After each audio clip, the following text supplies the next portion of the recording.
Anyway, so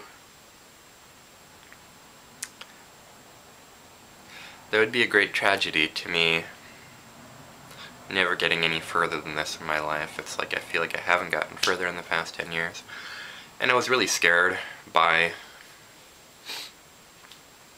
sniffing a lot. And that's another thing I noticed on the test, that's something that's really obvious. And I do have allergies right now.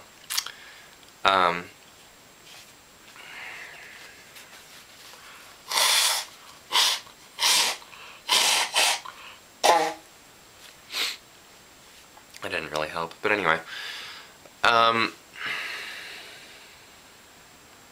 probably can't do this for too long. I probably need a timer, like those people who do YouTube videos do, where, you know, I'm going to probably put this on a YouTube video, so it shouldn't be longer than 10 minutes.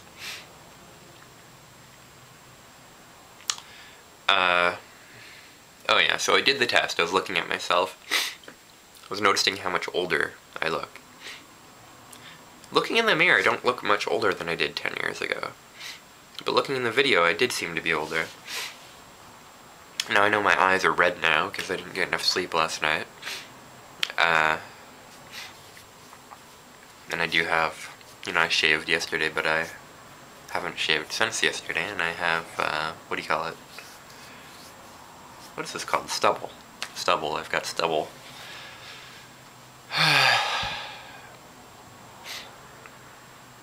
Anyway, I mean, it's all okay. Even if I die right now, even if tragedy happens, it's all okay. It's all part of infinity, it's all part of Om.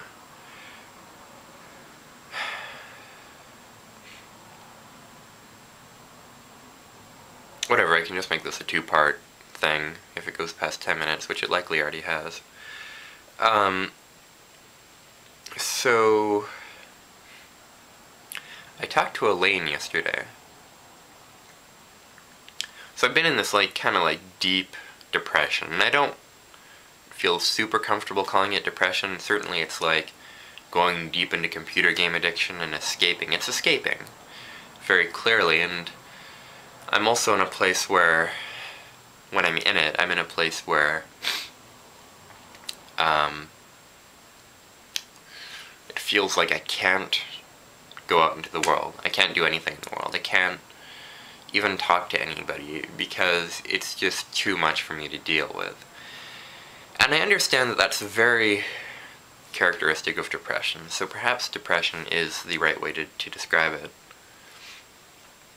And I get kind of close to being suicidal when I'm in that place, and that's something that's characteristic of depression as well as, you know, wanting to escape so much that one considers taking their own life.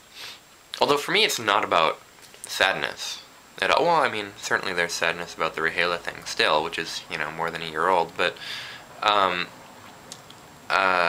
you know, I mean, sadness, no. Not really. It's just not wanting to deal with life, and that's not related to anything specific. I mean, sure it is. I mean, there are, you know, it was incredibly, it was traumatic for me to be suspended from DeAnne's or removed from the position of student body president, and to have somebody who I dedicated so much of my life to not honor that in any way, or understand that I'd done it selflessly, and then lose them to a cult. That was disturbing, but it's also very human. I mean, humans have things like that happen to them in their lives. You know, I mean, I'm so unusual, well, so different from people, right, that I'm used to kind of thinking of things that happen in my life as being unique.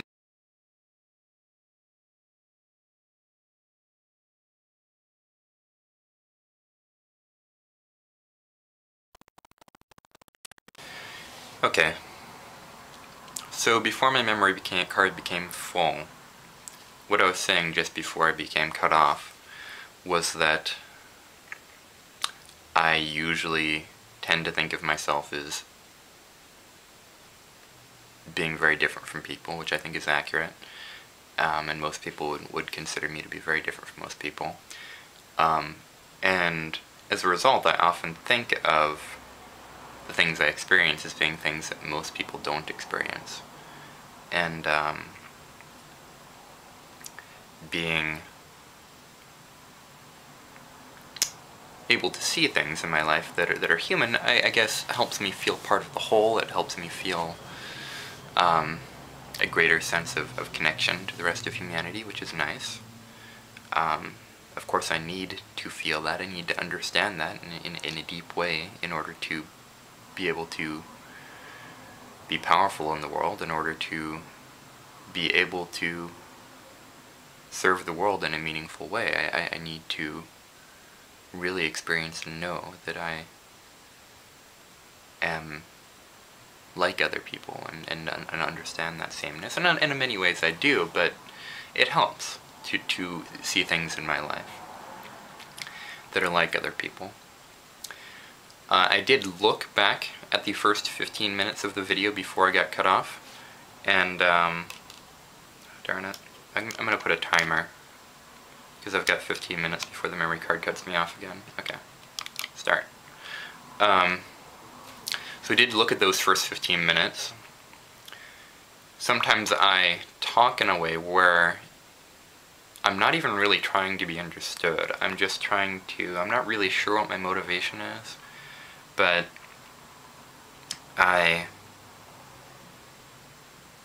say something that's true, but it's almost as good as saying something untrue, because I'm not saying it in a way that other people can understand it very easily. I'm not trying to be understood. And I should probably look, and I'm not going to do it right now, because I think it'd take a lot of just being silent and thinking and being introspective for me to really understand my motivation, but I should probably work on understanding why I do that sometimes. Sometimes it's not even the words I say, but it's also, I mutter. And so I guess that's something I've seen other people do too, so that's another kind of universal human experience, or perhaps not universal, but not unique and different from everybody else. Sometimes people will speak, but not try to be understood. They'll mutter.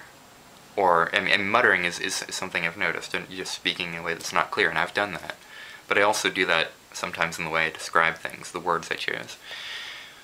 So I think I was doing that a little bit in the first 15 minutes. So I'd like to explain a little bit of the first 15 minutes of this vlog. One thing I think I didn't articulate very well was the first part. I started the vlog, I kind of put my head down, I'm thinking, okay, so I'm doing a vlog, what do I say? And the first thing I said was when I was a little kid, I was into environmental issues. Now that was, I didn't give the summary first, which I think is always good practice. Like, there's this whole pyramid scheme with newspapers, how they give the summary of the entire article in the first sentence. And I didn't do that, I just went into the first paragraph without doing the thesis paragraph. So the thesis paragraph is, this is why I'm doing this vlog. Or that's the thesis sentence anyway. And to tell you why I'm doing this vlog, let's see, what are my motivations? And I thought about it for like a second or two when I was being silent. I'm going, oh, well, I guess it would be because of... Well, anyway, I'll connect the pieces now. The pieces are that when I was a little kid, I wanted to save the world. I primarily had an environmental emphasis in wanting to save the world because, of course, the threats to the world primarily are environmental. I mean, of course, there's also a nuclear weapons threat, and there are other threats, but you know, something about the environmental threats is particularly evocative.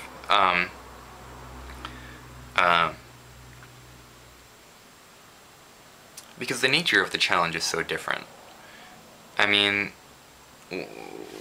we do really have it in our power to solve the nuclear threat. It's not insurmountable at all. And you know, it's entirely reasonable, given the state of the world today, that we could completely eliminate all nuclear weapons on the Earth within 20 years.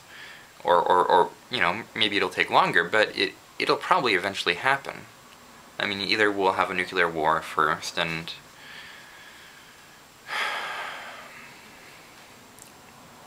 you know, something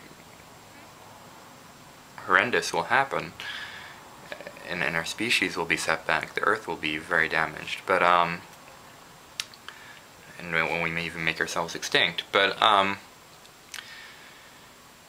you know, either that will happen, or we'll successfully eliminate nuclear weapons. And that's all within our power. You know, we can do that through the system we have set up of national governments and representative democracies and whatever.